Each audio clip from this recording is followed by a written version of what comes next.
In this video, we'll take a look at the first half of 12.2. Our objective is going to be to use transformations involving powers and roots to find a power model that describes the relationship between two variables, and then use the model to make predictions. Now, that might sound like it comes out of nowhere, so I spent a lot of time at the opening of this video trying to make connections to what we've done in the past. So the first major connection is, let's think back to chapter 3, and that's why the first day of this week I did a full review of chapter 3. That was linear regression. And all that powerful mathematics that's in there for analyzing linear relationships that exist between two variables. We should be reminded that things like lines of best fit, least square regression line, the correlation coefficient, the R squared, which has its own interpretation. These are all very powerful tools that you can use once you know that a relationship between two variables is linear, and then you can use those things ultimately to make predictions. But I wanted to remind you that when we look at a graph, and even when we look at R, something that looks very linear or something that has an R value near 1 or -1, that itself wasn't a check that something was linear. So I start off with that. Then I talk about kind of where chapter 3 left us in terms of, well, what do you do when it's not linear? And then I'm going to introduce 12.2 as a valuable tool based on where that left us. So what you've got here then is an example of a data set where if you graphed a scatter plot of that data, you could say that that looks pretty linear. The line doesn't seem to miss too many of those points by too much. You've got a residual here, which is the actual minus the predicted. Would it be a negative here? You got some positives here, but overall looks pretty good. And then when you look at the statistics that are generated when you generate the line of best fit, an R value of 0.97 is very high.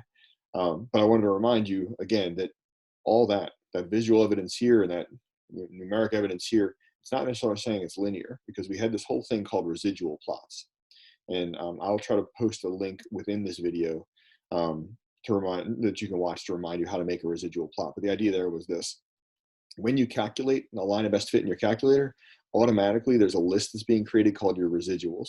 So there's that negative residual I was talking about in the graph. It's generated automatically. You have to pull it out of your calculator by using list residual. And the idea was, if you did a scatter plot of the residuals, the X values versus the residuals, and you saw any pattern whatsoever, you would say, you know what, maybe this thing isn't linear after all. You needed total randomness in that residual plot to say that R value, we can now take advantage of it. We can now say that this is a linear relationship, and let's go to work using that formula. But chapter 3 left us where it was like this. If there was a pattern that was visible in the residual plot, then we just had to shut it down and say the relationship's not linear. We don't have any math for you. And it seems pretty unlikely that with all the time that statisticians have had to develop strategies, that they would leave it at that point. So that's where chapter 12 comes in. So the first thing that happens in chapter 12.1, which we'll have to do after the exam because it's not an exam topic, I didn't want to spend the time now to do it, is they start doing things like, all right, well, here's this line of best fit. Here's the slope. But let's do a confidence interval around that slope, because we know that we're doing some estimating here. And, if we find the slope to be such and such, what's the significance of that? Let's do some significance testing. So 12.1, which is not a topic that'll be on this year's AP exam, we'll take a look at those elements. But in 12.2, we do the bigger issue, which is, how can we leave it right here where if it's not linear, then we're done? We have nothing that we can do. Well, the fact of the matter is there's a lot we can do. So what we're going to do then is it would be a good idea for us to look at a data set and a scenario where we end up with a nonlinear scatter plot of the data. And the one that they open up with in page 676 of your textbook is the idea of a fishing competition. So they have people out on boats, they're pulling fish in, and the idea was the heaviest fish is going to win this thing. But it was catch and release. So they're going to pull a fish onto their boat. They've got a rocking boat and a flopping fish, which is still alive, and they're going to try to weigh the thing on a sensitive scale. It's not going to go very well. So they looked at a relationship between the length of the fish and the weight of the fish. And you can tell right now it's not linear, and we'll get more into what is it if it's not linear. But I wanted to admit the fact that you might have seen something like this before back in your algebra classes. You might have looked at this and said, well, I mean, if it's not linear, then maybe it's quadratic, maybe it's cubic. And our calculator has all kinds of options for us there. This is your same menu where you find linear regression. You see quadratic regression, cubic regression, quartic regression, power regressions, exponentials. They're all feasible, but they're not going to open up all the valuable mathematics to us that we saw in chapter 3.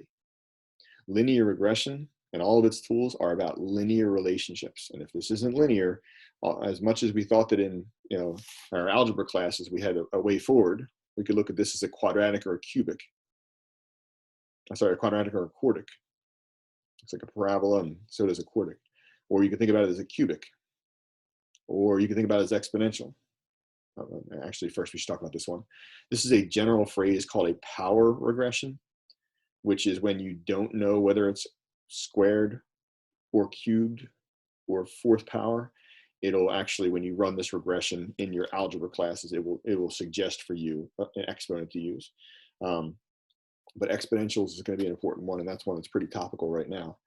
But that was back for algebra, because again, none of these things can get you past just a model and a prediction. It doesn't open up all those other important things like significance tests and confidence intervals and things like that. So what we're going to have to do is we're going to have to figure out ways to take this data and come up with a related graph that is linear. So they start going into this idea in 12.2 there, sorry, 12.2 day 1. We're going to try to describe a power relationship between x and y as a linear relationship between two things that aren't just regular old x and y. So we're admitting that we're going to look at this as if it's a power relationship, as if this is maybe a squared or a cubed or something like that. And in 12.2, they start to lay out some facts, some things that we know from geometry and physics and stuff like that. And they say, well, area is not a linear relationship. Think about the formula for the area of a circle. It takes your linear length radius, and then in the formula it squares it.